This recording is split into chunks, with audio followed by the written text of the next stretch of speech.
Tarbiyah Sunnah Channel. Lillah nyunnah merenah. Innal hamdalillah hamdan katsiran tayyiban barakan fihi kama yuhibbu rabbuna wa yardah. Asyhadu an la ilaha illallah wahdahu la syarika lah wa asyhadu anna Muhammadan abduhu wa rasuluhu la nabiyya ba'dah. Qala Allah Ta'ala fi kitabil karim, a'udzu samii'il alim minasyaitonir rajim. Ya ayyuhalladzina amanu taqullaha haqqa tuqatih wa la tamutunna illa wa antum muslimun. Ya ayyuhan nasu taqu rabbakum alladzi khalaqakum min nafsin wahidah wa khalaqa minha zawjaha wa bassa minhuma rijalan katsiran wa nisaa'a wa taqullaha alladzi tasaaluna bihi wal arham innallaha kana 'alaikum raqiba. Ya ayyuhalladzina amanu taqullaha wa qulu qawlan sadida yuslih lakum a'malakum wa yaghfir lakum dhunubakum wa may yuti'illaha wa rasulahu faqad faza fawzan 'azima amma ba'd. Fa inna khairal kalami kalamullah wa khairal huda huda Muhammad sallallahu alaihi wasallam wa syarrul umuri muhdatsatuha wa kullu muhdatsatin bid'ah wa kullu bid'atin dhalalah wa kullu dhalalatin finnar. Bapak-bapak dan ibu-ibu, ikhwan maupun akhwat, para pemuda dan pemudi, remaja dan remaji yang hadir di Masjid Umar bin Khattab radhiyallahu anhu, ya, ada radhiyallahnya. Di Masjid Umar bin Khattab di Desa Selacau, Bandung Barat, yang semoga Allah rahmati kita semua, juga para pendengar dan pemirsa yang bergabung di Tarbiyah Sunnah Media. Pada kesempatan subuh kali ini menyambung rutinitas kajian subuh kita di masjid ini, kita memilih tema yaitu mengenal sosok sahabat Mus'ab bin Umair. Mus'ab bin Umair. Jadi Umair itu artinya Umar kecil. Jadi kalau dalam bahasa Arab itu untuk menyatakan tasghir itu pakai fu'ail.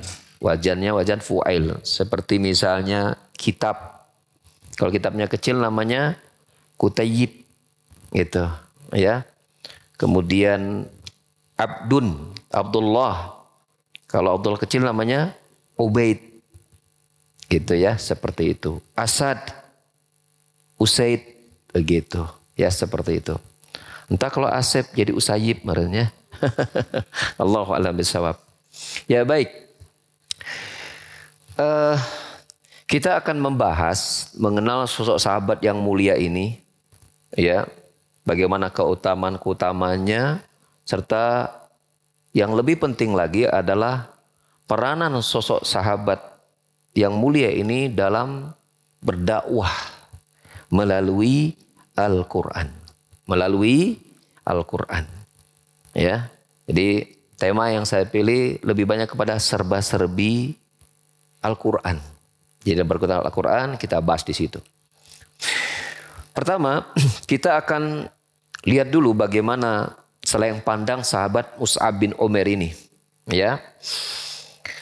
Beliau bernama lengkapnya adalah Mus'ab bin Umair bin Hashim bin Abdi Manab bin Abdiddar bin Qusay bin Kilab bin Murrah bin Ka'ab bin Lu'ay bin Ghalib bin Fihr bin Malik bin Nadr bin Kinanah bin Khuzaimah bin Mudrika bin Ilyas bin Mudar bin Nazzar bin Ma'ad bin Adnan. Ini artinya nasabnya ini nyambung sama Rasul. Ya. Ya, Mus'ab bin Umair bin Hashim. Kita tahu nama nabi kita siapa? Muhammad bin Abdullah bin apa? Muhammad bin Abdullah bin Abdul Muttalib. Abdul Muttalib itu nama aslinya siapa? Nama aslinya Syaibah. Ya, Syaibah. Karena waktu kecil itu lahir itu dia ada uban dikit. Ya. Muhammad bin Abdullah bin Abdul Muttalib bin apa? Bin Hashim. Ya, jadi bapaknya Syaibah itu namanya Hashim. Nah, Mus'ab bin Umair bertemu dengan Rasul di kakek Rasul yaitu Hashim. Ya, sampai keturunan Rasul, kakek Rasul sampai kepada Adnan, ya. Nasab itu sampai 20 kakek begitu. Wulida fi Makkah, lahirnya di Makkah. Kemudian mati syahid pada tahun 3 Hijriah dalam perang Uhud. Ya, dalam perang Uhud. Ya, sedikit kita mengenal perang Uhud itu adalah perang yang terjadi yang merupakan balas dendamnya orang Quraisy Mekah atas kekalahan mereka di perang Badar menghadapi Rasul dan kaum muslimin. Itu. Maka mereka menyerang balik dan bertemu di Bukit Uhud. Bertemu di Bukit Uhud. Yang singkat cerita, dalam peperangan itu awal-awalnya kaum muslimin berhasil apa? Berhasil mengalahkan pasukan Quraisy. Ya. Dan di sana ada beberapa pasukan pemanah, ya, yang Rasulullah SAW ingatkan kepada mereka, ya, tidak menuruni bukit sampai Rasulullah memberikan mereka izin untuk menuruni bukit tersebut, ya. Dan bukit tersebut sekarang dikenal dengan nama Jabal Rummat namanya, yaitu bukit tempat para pemanah dari sahabat Rasulullah SAW. Tidak terlalu tinggi sih sebenarnya. Tidak terlalu tinggi. Itu. Nah, tatkala kaum muslimin berhasil menguasai kaum kafirin, maka tentu kendaraan perang mereka, senjata-senjata mereka, perisai dan yang lainnya itu menjadi harta pampasan perang ghanimah buat kaum muslimin. Nah, sahabat-sahabat yang berada di Bukit Rummat, para pemanah tadi, itu banyak yang lupa akan pesan Rasul. Melihat di bawah para sahabat banyak berebutan untuk ngambil ghanimah, mereka juga ikut turun.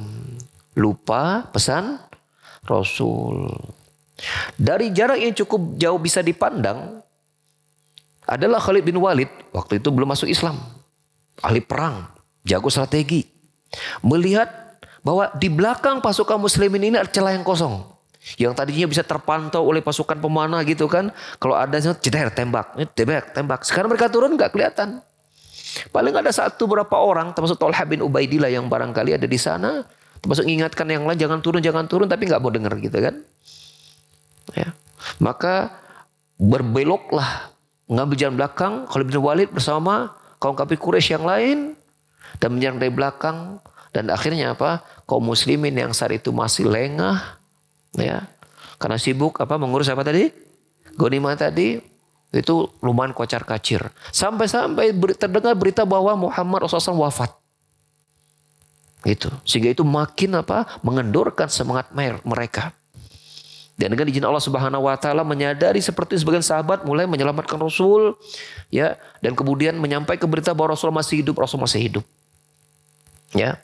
Dan salah satu sahabat yang wafat pada perang Uhud ini siapa? Mus'ab bin Umair. Ya, Mus'ab bin Umair ini.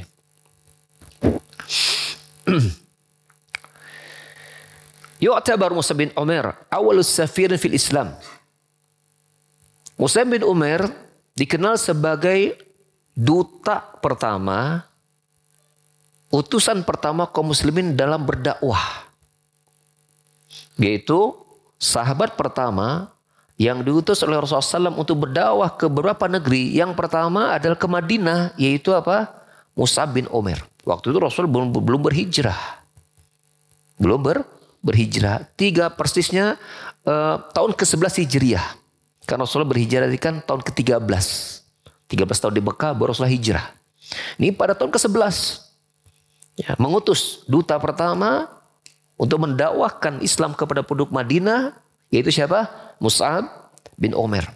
Tentu ketika Rasulullah memberi sahabat ini, itu tentu bukan tanpa alasan. Ya, bukan tanpa alasan. Ya. Nah, sebelum kita lihat alasan-alasan oleh para ulama mengapa beliau Mus'ab bin Umair, kita lihat dulu bagaimana tentang kondisi umum secara fisik diantaranya Mus'ab bin Umair. Ya. Bahwasanya Mus'ab bin Umair ini lahir dari keluarga yang terpandang di Mekah. Keluarga kaya, konglomerat. Tadi saya keceletot dari konglomerat.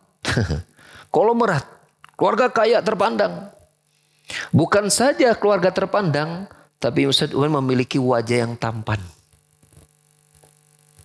Ya. Selalu memakai pakaian yang bagus dan memakai harum-haruman. Wangi. Ya, wangi. Ya, terkenal itu. Ya, terkenal itu. Ya. Sampai-sampai beliau mendapatkan gelar Mus'ab al-Khair. Mus'ab orangnya khair gitu, seperti itu. Ya, orangnya lembut, kemudian akhlaknya tinggi, tutur bahasanya bagus. Ya, seperti itu. Inilah beberapa alasan mengapa Rasulullah mengutus Mus'ab bin Umair ke Madinah. Ya. Nah, tatkala dia masuk Islam, ya, ibunya itu tidak ridho dengan keislaman Mus'ab bin Umair. Awal mulanya beliau menyembunyikan keislamannya di hadapan keluarganya. Mus'ab bin Umair itu menyembunyikan keislamannya. Ya. Namun suatu hari dia melihat ada sahabat namanya Utsman bin Tolha.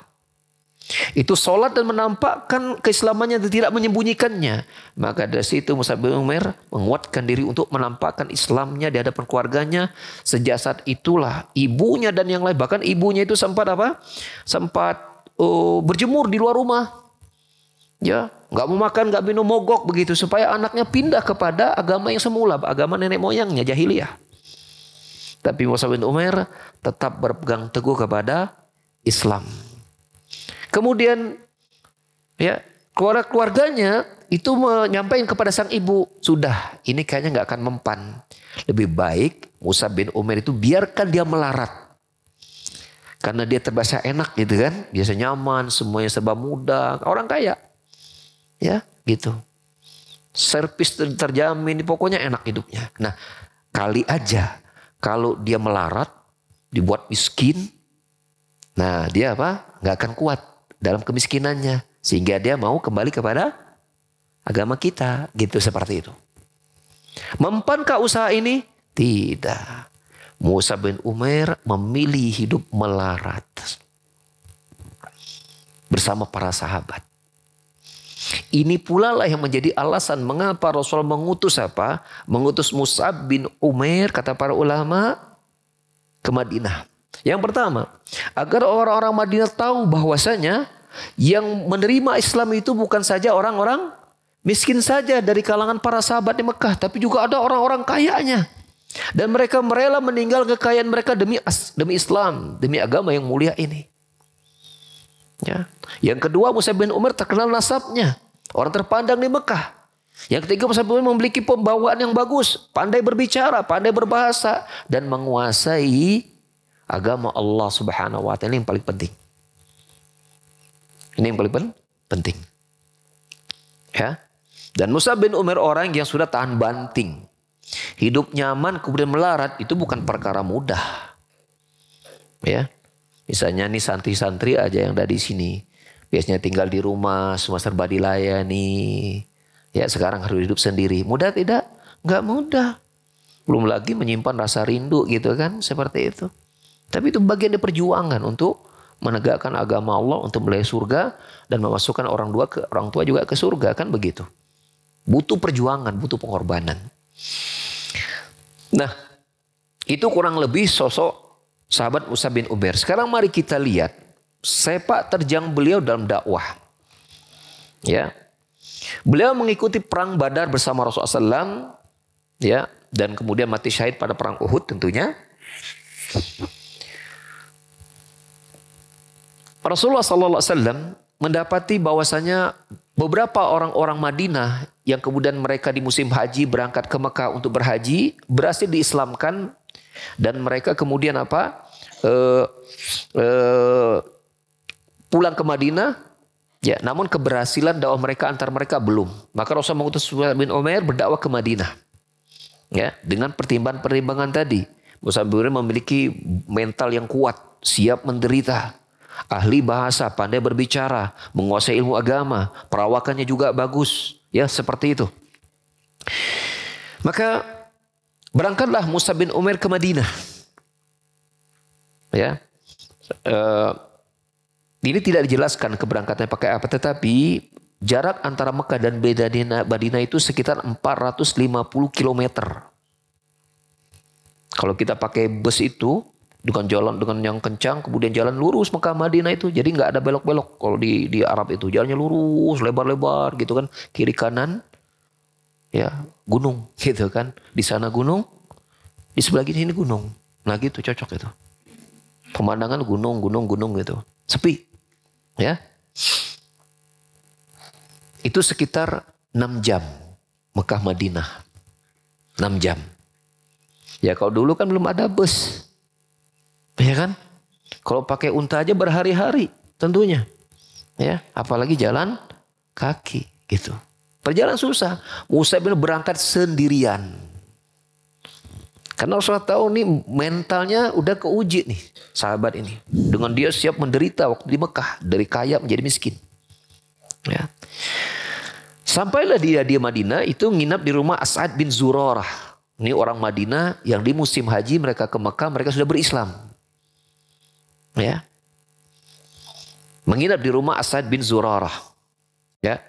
Lalu mereka berdua mulai mengatur strategi untuk menyebarkan Islam di kalangan penduduk Yasrib. Yasrib itu nama Madinah sebelumnya.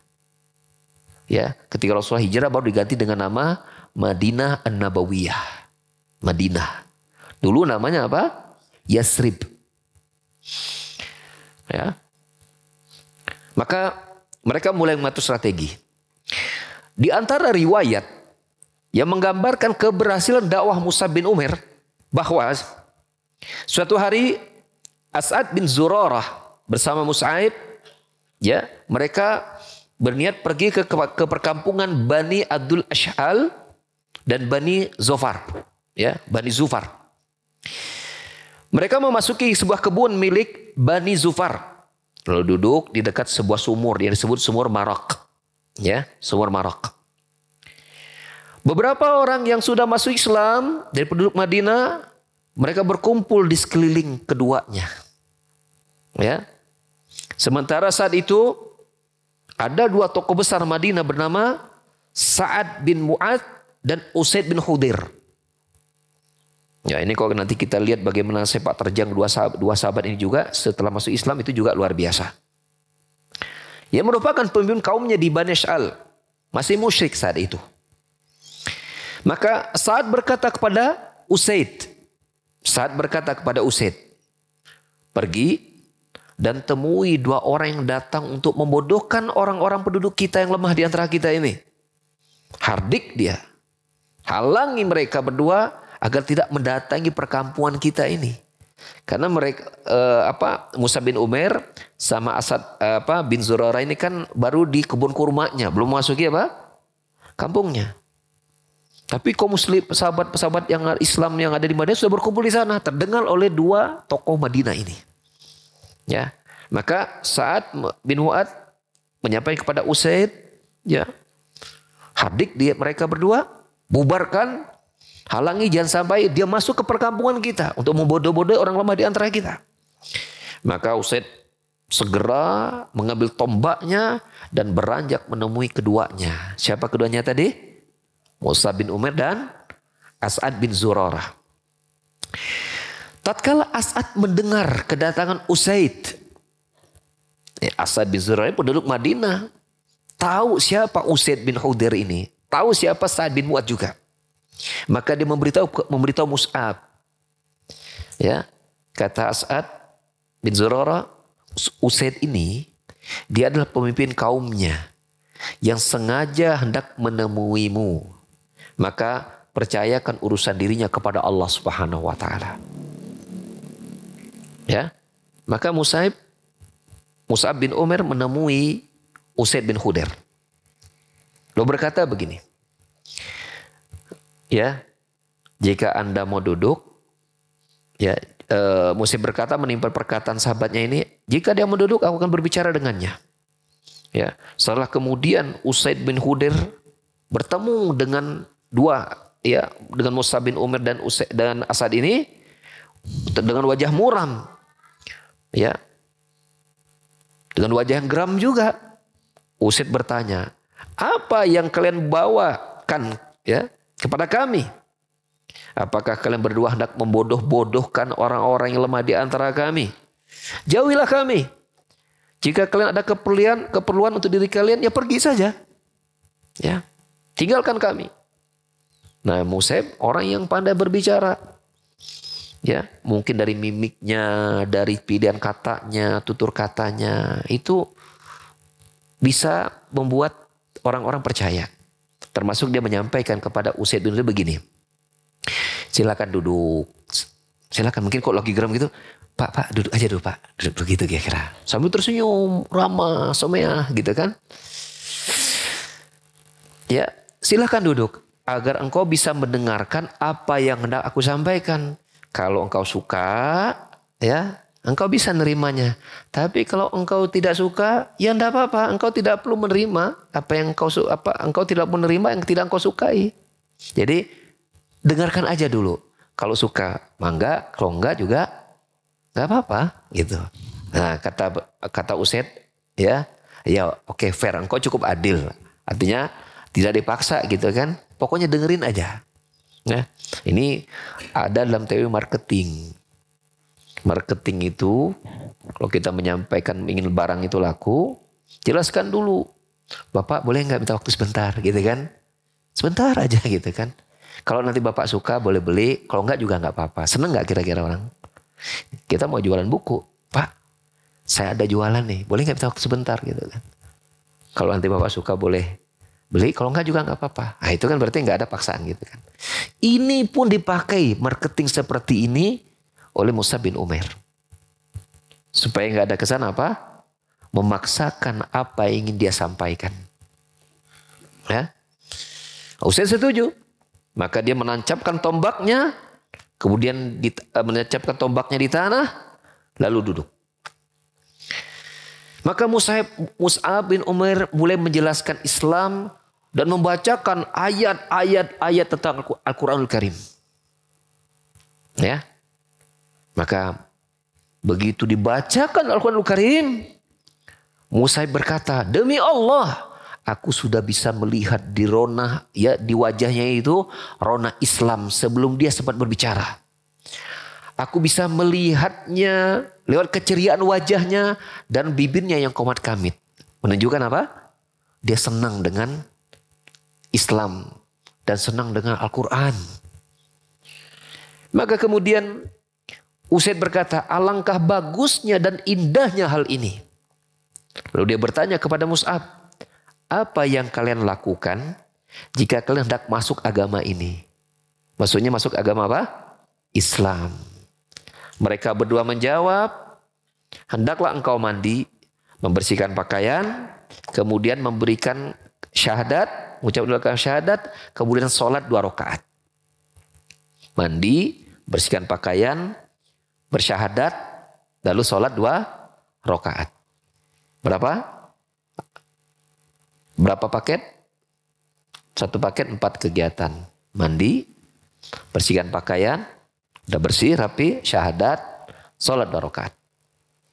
Berarti apa? Resmi masuk Islam. Gitu. Ini kan Sa'ad bin Mu'adz yang memberikan perintah kepada Usaid itu kan agak terlalu jauh dari mereka bersama kumpulan orang-orang Madinah yang masih musyrik juga. Nah, Usaid langsung setelah masuk Islam, Usaid bin Hudair ini langsung beranjak, ya, kemudian melakukan mandi, kemudian bersyahadat, kemudian sholat 2 rakaat. Setelah itu dia berkata, ini udah Muslim nih Usaid bin Hudair ini. Usaid berkata kepada Mus'ab bin Umair dan kepada Asad bin Zurarah, di belakangku, maksudnya Sa'ad bin Mu'adz, ada seorang laki-laki. Jika dia mau mengikuti seruan kalian berdua, maka tak seorang pun dari kaumnya yang akan menyelisihinya. Artinya apa? Semuanya akan ikut. Ya. Maka saat itu pula aku akan membawa dia ke hadapan kalian berdua. Sambil sebenarnya Usaid bin Hudair juga bingung bagaimana caranya Sa'ad bin Mu'adz bisa ke situ gitu kan. Seperti itu. Ya. Tapi Usaid tetap mengambil tombaknya lalu pergi menuju Sa'ad yang sedang duduk-duduk bersama kaumnya di balai pertemuan. Nah, Sa'ad bin Mu'adz ketika melihat Usaid bin Hudair, berkata kepada teman-temannya, aku bersumpah demi Allah bahwa Usaid mendatangi kalian saat ini dengan rona wajah yang berbeda dengan saat dia meninggalkan kalian. Waktu pergi mungkin wajahnya udah siap apa? Gemes gitu, akan menyakiti dua sahabat. Pulang kok sudah berubah. Terasa gitu apa? Aura perubahannya itu kerasa. Gitu. Nah, tatkala Usaid sudah berada di balai pertemuan, Sa'ad bin Mu'adz bertanya kepadanya, apa yang telah engkau lakukan? Usaid menjawab begini. Nah, ini dia membuat strategi. Ya.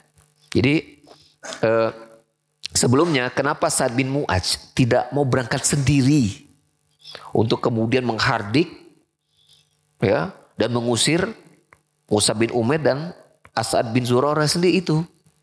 Karena dia kan sebagai pimpinan. Kenapa? Karena As'ad bin Zurarah itu anak bibinya, dia sepupuan. Maka nggak enak. Maka dia menyuruh Usaid bin Hudair. Gitu. Ceritanya begitu. Nah, ketika Usaid datang kepada Sa'ad bin Mu'adz, ya, Usaid menjawab begini ketika ditanya tadi. Tadi itu aku sudah berbicara dengan dua orang yang kau minta aku untuk mendatanginya. Demi Allah, aku tidak melihat bahwa orang ini mempunyai kekuatan. Dia nggak usah khawatir, maksudnya begitu. Aku sudah melarangnya. Namun keduanya justru berkata, kami akan melakukan apa yang kau sukai. Aku pernah menuturkan kepadamu bahwa suatu kali, ya, Bani Harisah itu berbondong-bondong menemui As'ad bin Zurarah untuk menghabisinya. Jadi apa? Digambarkan strategi bahwa Bani Harisah itu akan apa? Akan membunuh As'ad bin Zurarah gitu. Gitu. Ya. Karena mereka tahu bahwa dia adalah anak bibimu. Dengan tindakan itu mereka tidak hendak melanggar perjanjian denganmu. Wah, terpancing jiwa kekeluargaannya. Mendengar Bani Harisah akan membunuh sepupunya. Itu siapa? As'ad bin Zurarah. Maka dia langsung apa? Gitu, pinternya Usaid bin Hudair itu. Digambarkan bahwa ada orang yang akan apa? Membunuh sepupunya. Gitu. Maka saat itu juga, ya, saat bangkit dengan amarah mengambil tombaknya lalu menghampiri As'ad bin Zurarah dan Mus'ab bin Umair.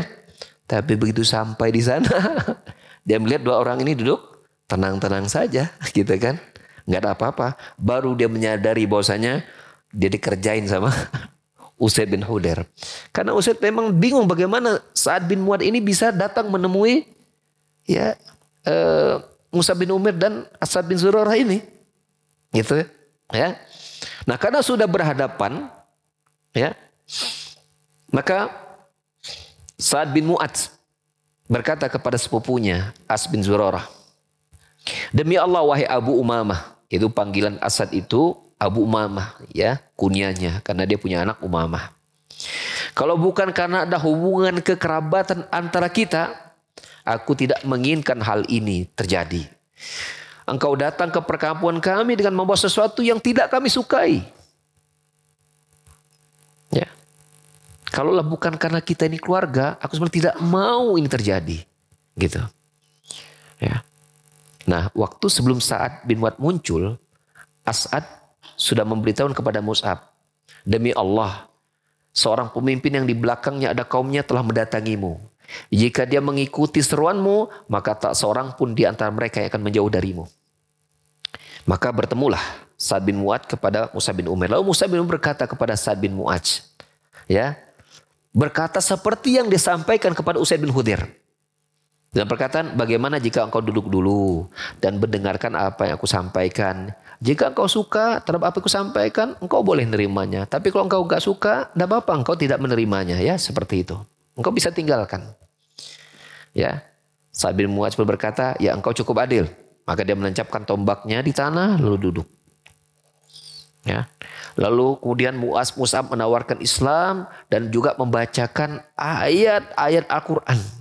Tatkala sedang dibacakan Al-Quran, maka Mus'ab berkata, demi Allah, aku sudah bisa melihat rona Islam di wajahnya sebelum dia sempat berbicara. Aku melihatnya lewat keceriaan wajahnya dan bibirnya yang komat-kamit. Komentar Mus'ab juga sama ketika dia mengomentari Usaid bin Hudair.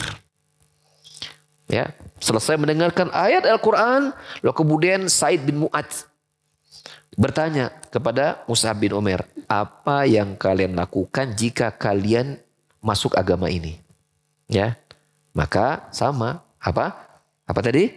Mandi, bersihkan pakaian, bersyahadat, lalu sholat 2 rakaat. Maka Sa'id pun melakukan semuanya. Setelah selesai, maka kemudian dia mengambil tombaknya dan pergi ke balai pertemuan yang tadi dia duduk bersama-sama kaumnya. Ya, enggak langsung kemudian dia menyatakan, gua udah muslim, lu jangan macam-macam sama gua, ya enggak. Ya, dia berkata dulu, ya. Namun sebelumnya sahabat-sahabatnya berkumpul di balai pertemuan itu sudah mengomentar seperti Sa'ad bin Mu'adz mengomentari Usaid bin Hudair. Kata mereka, demi Allah, kami bersumpah demi Allah, ini saat ini datang dengan rona wajah berbeda dengan saat dia pergi. Kalau tadi kan Sa'ad bin Mu'adz mengomentari Usaid bin Hudair kan, demi Allah Usaid ini wajahnya udah berbeda dengan waktu dia pergi. Sekarang teman-temannya mengomentari Sa'ad bin Mu'adz sendiri, demi Allah, gitu kan. Sa'ad bin Mu'adz datang dengan wajah berbeda ketika dia pergi, gitu kan. Artinya mukanya sama gitu, berubah ketika masuk Islam, gitu.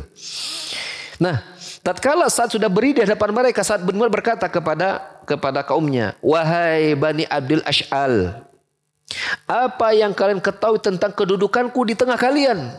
Jadi ditanya dulu, aku ini siapa buat kalian? Mereka menjawab, engkau adalah pemimpin kami dan orang yang paling jitu pendapatnya serta nasihatnya yang paling kami percaya. Tuh berarti saat merasa bahwa pandangan dia didengar. Maka dia berkata sambil sebenarnya ngancam begini. Siapapun di antara kalian, baik laki-laki maupun wanita, tidak boleh berbicara denganku sedikit pun kecuali jika kalian mau beriman kepada Allah dan Rasulnya. Mereka tidak mau kehilangan pemimpin yang hebat. Karena selama ini Sa'ad bin Mu'adz itu telah bisa melindungi dan menaungi mereka. Mereka mendapatkan ketenangan bersamanya. Sekarang pemimpinnya masuk Islam, maka tentu mereka memilih untuk mengikuti pemimpinnya. Ya. Hingga sore harinya, tak seorang pun di antara mereka melainkan sudah menjadi muslim atau muslimah. Ya, dari Bani Ash'al itu.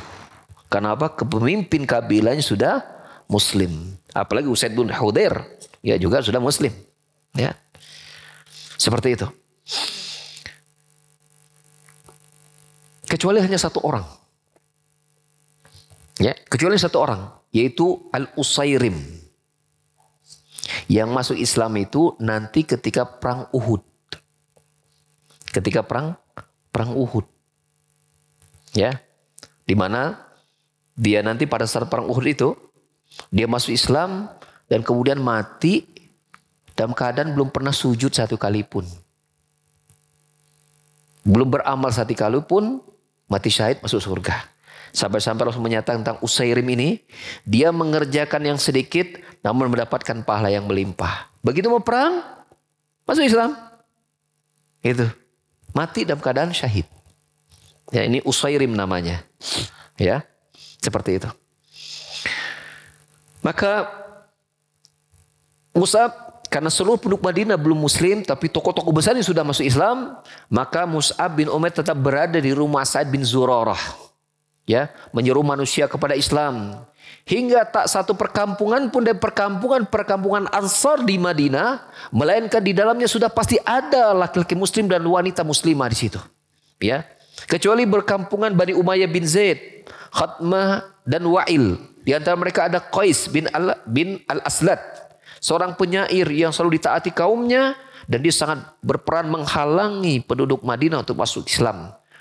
Hingga nanti saat perang Khandaq tahun kelima setelah Hijriah, ya, seperti itu. Baru akhirnya kemudian berhasil Madinah dikuasai total.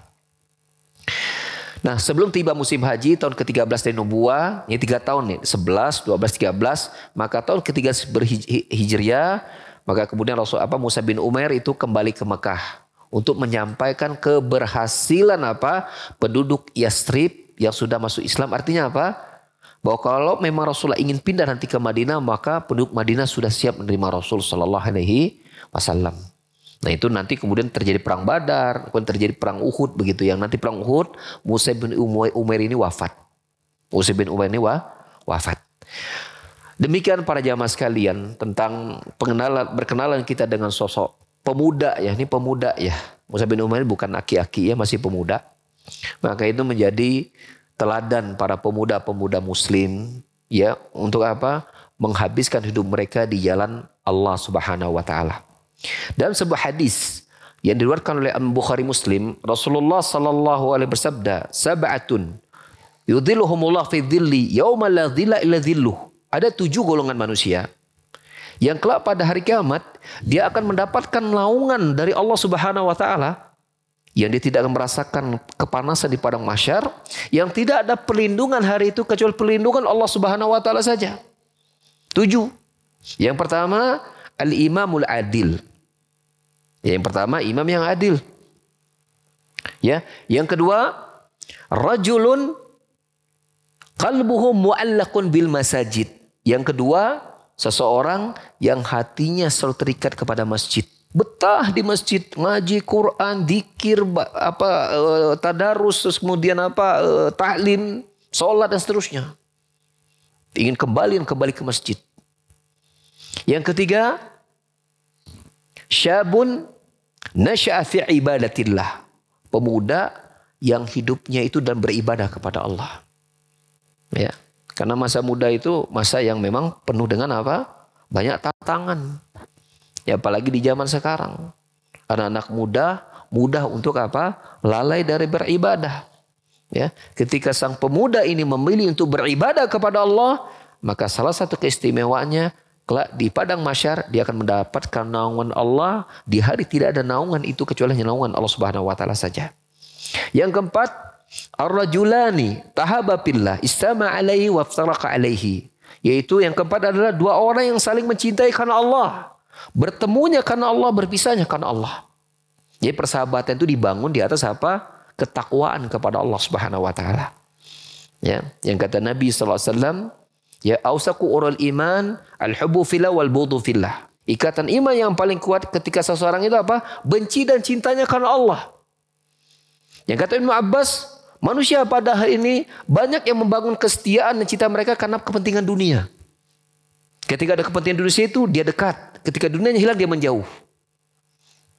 Tapi seorang mukmin yang kemudian imannya kuat, dia akan melihat dekatnya dia karena ketakwaan. Ya, yang ini nanti ya, pertemanan seperti inilah yang akan apa? Membela di hari kiamat. Allah Subhanahu wa taala berfirman dalam surat Az-Zukhruf, al-akhillau yawma idzin ba'dhum li ba'din adun ilal muttaqin. Pada hari kiamat itu orang-orang saling berdekatan itu nanti akan menjadi musuh satu dengan yang lainnya, kecuali orang-orang yang bertakwa. Kecuali orang bertakwa, satu dengan yang lain mereka akan saling membela di hari kiamat, saling memberikan syafaat di hari kiamat. Maka oleh karena itu Nabi menyuruh kita bergaul dengan apa? Orang-orang soleh. Ya, beliau bersabda, la tusahib illa mu'minan, wa la yakul ta'amakum illa taqi. Janganlah engkau berteman kecuali orang mukmin yang soleh saja, dan tidaklah memakan makananmu kecuali yang bertakwa. Ya, seperti itu. Al-maru ala dini khalilih, falyanzur ahadukum man yukhalil. Agama seseorang itu tergantung siapa teman dekatnya. Hendaklah setiap orang memperhatikan siapa yang dia jadikan teman dekat. Ya. Ini yang keempat. Yang kelima adalah rajulun da'ahu imra'atun dzata jamal wa mansib. Seorang yang digoda oleh seorang wanita yang sangat cantik dan memiliki kedudukan. Faqal inni akhafullah. Dia menolak dan mengatakan aku takut kepada Allah. Ya, seperti kisah Nabi Yusuf, ya, yang digoda oleh majikannya yang cantik, memiliki kedudukan dan tidak ada orang. Dia juga pemuda dan dia orang asing di situ. Biasanya orang asing itu lebih mudah berbuat dosa di tempat orang lain daripada tempat sendiri. Ya. Sudah yang keberapa? Yang kelima. Yang keenam, rajulun tasaddaqa bisadaqatin hatta la ta'lama shimalu ma tunfiqu yaminuh.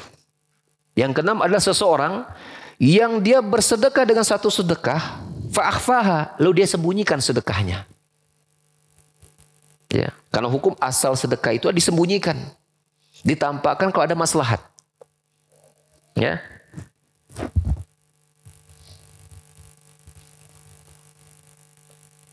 Sampai-sampai tangan kirinya tidak mengetahui apa yang diinfakkan oleh tangan kanannya, saking dia menyembunyikan sedekahnya. Ya, sengaja menyembunyikan sedekah. Ya, ini merupakan sebab seseorang akan mendapatkan naungan yang tidak ada naungan pada kecuali naungan Allah Subhanahu wa taala di padang mahsyar.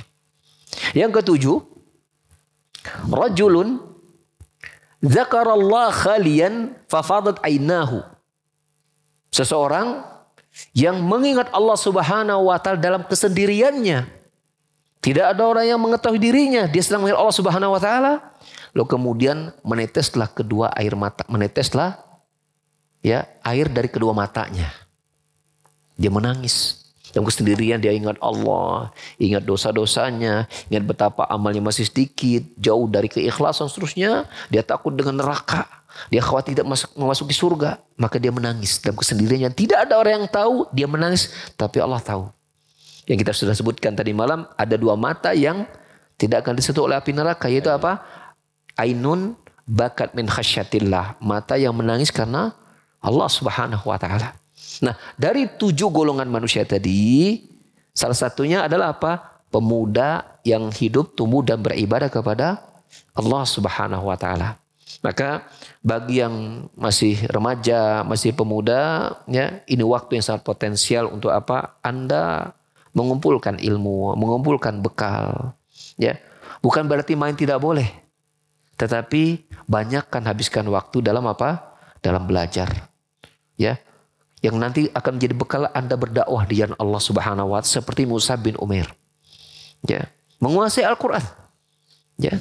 Alhamdulillah pesantren kita Tahfidz, Anda bila hafal 30 juz, kemudian ada tambah dengan ilmu-ilmu yang lain, maka dengan Al-Qur'an Anda bisa menjelaskan kepada umat tentang agama ini. Ya. Karena Allah Subhanahu wa taala menyebutkan bahwa Al-Qur'an itu adalah ya penuh dengan barokah. Ya, kitabun anzalnahu ilaika mubarakun liyadabbaru ayati wa litadhakkaru albab. Kitab yang kami turun kepadamu Muhammad itu penuh dengan barokah agar orang-orang bisa mentadabburinya dan agar orang berakal itu bisa mengambil pelajaran. Ya, dan Allah juga berkata bahwasanya ya, afala yatadabbarun al-Qur'an am ala qulubin aqfaluha. Apakah mereka tidak mau mempelajari Al-Qur'an ataukah hati-hati mereka itu ada penutupnya? Allah mengancam orang yang tidak mau memperhatikan isi kandungan Al-Qur'an dan Allah tutup pintu mati hatinya. Ya, maka bila kemudian kita menguasai Al-Quran, menguasai ilmu agama yang lain, kemudian kita sampaikan ya dengan itu, sampailah Quran itu di dalam hati-hati manusia. Sampailah cahaya-cahaya Islam itu di dalam jiwa mereka. Sampailah hidayah Allah itu kepada hidup mereka. Yang itu menjadi sebab kita mendapatkan pahala. Yang kata Nabi SAW, ya, kalau seandainya Allah memberikan hidayah kepada seseorang melalui dirimu, maka itu lebih baik daripada seekor unta merah. Ya. Mandalal huda kafa'ilihi. Barang siapa yang menunjukkan kepada petunjuk, dia mendapatkan pahala seperti orang yang dia tunjukkan. Ya. Maka pemuda adalah ya, orang-orang yang kemudian memiliki potensi yang besar untuk dia menyampaikan agama Allah dan menabung pahala yang besar dan menempatkan posisinya di sisi Allah dengan tempatan yang mulia. Demikian para jamaah sekalian, kajian kita di pagi hari ini, dan semoga kisah Mus'ab bin Umair ini dapat menginspirasi, ya terutama para pemuda, juga dapat menginspirasi kita untuk dekat dengan Al-Quranul Karim. Ya, bila kemudian Rasulullah menangis dibaca Al-Quran oleh sahabatnya, bila kemudian orang kafir bisa pindah agama dari kafir menjadi Islamnya, mendapat hidayah Islamnya, maka kita lebih pantas lagi di zaman ini untuk mendapatkan apa? Hidayah Al-Quranul Karim. Ramadan bulan Al-Quran, maka dekatlah dengan Al-Quran. Jadilah kita Al-Quran. Karena Rasul menyebutkan Al-Quran Allah wa khasatuhu. Bahwa Al-Quran itu adalah keluarganya, ada Allah dan adalah orang istimewa Allah Subhanahu wa taala. Jadikan Al-Quran sesuatu yang kita banggakan, kita tenteng, kita baca kemana-mana, kita bawa dan kita hafalkan. Ya, banggalah kita Al-Quran. Karena tidak ada satu kitab yang hari ini satu hurufnya tidak berubah kecuali Al-Quran. Yang hari ini tidak ada satu hurufnya mendapat sebuah kebaikan kecuali Al-Quranul Karim. Ya, maka habiskan waktu kita apabila bulan Ramadan. Allah Subhanahu wa taala menyebutkan pintu-pintu surga dibuka oleh Allah Subhanahu wa taala. Ya, menunjukkan bahwa surga sudah ada. Ya. Idza ja'a Ramadan futihat abwabul jannah wa ghuliqatil abwabun nar wa sufilatis syayatin. Ketika Ramadan tiba, pintu-pintu surga Allah buka. Artinya apa? Mudah orang masuk surga. Karena mereka mudah beramal. Ditutupnya pintu neraka, orang sedikit berbuat maksiat di bulan Ramadan. Allah hambat penghalang-penghalang mereka untuk berbuat taat, itu setan-setan. Tinggal tundukkan hawa nafsu kita agar kita bisa meraih pahala sebesar-besar Ramadan ini, dan semoga semua barokah yang ada di bulan Ramadan dapat kita raup semuanya, ya, dan kita berusaha untuk menjauhi perkara-perkara yang dapat menghanguskan pahala kita, terutama pahala saum Ramadan kita dan ibadah-ibadah dalamnya. Dan semoga Allah mengakhiri hidup kita dengan akhir yang baik. Subhanakallahumma hamdika asyhadu an la ilaha illa anta astaghfiruka wa atubu ilaik. Wa akhiru da'wana alhamdulillahirabbil alamin. Wassalamualaikum warahmatullahi wabarakatuh.